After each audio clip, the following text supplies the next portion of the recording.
Break બાદ સ્વાગત। આગળ વાત કરીએ કચ્છની, તો કચ્છમાં મકાન અને કાર પચાવી પાડવાના કેસમાં 4 શખ્સોની ધરપકડ કરવામાં આવી છે।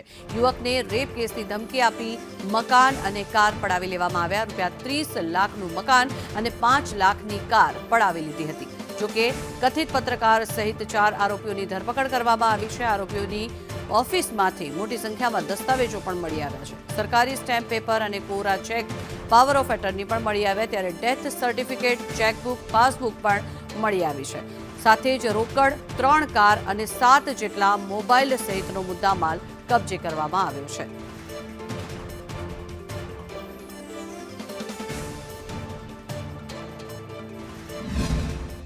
હવે આ મુસ્ताक हाला જે છે એ પત્રકાર તરીકે પોતાની જાતને ઓળખાવે છે અને જે ખોજા છે મોહમ્મદ રફીક ખોજા એ પોતાની જાતને એડવોકેટ તરીકે ઓળખાવે છે।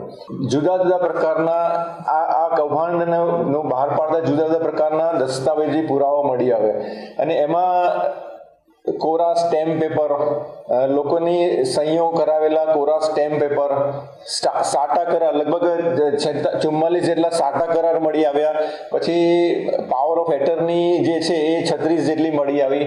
જુદા જુદા સોગંદનામા 20 જેટલા મળી આવેલા છે। કોરા સ્ટેમ્પ પેપર એવા 46 કોરા સ્ટેમ્પ પેપર મળી આવેલા છે।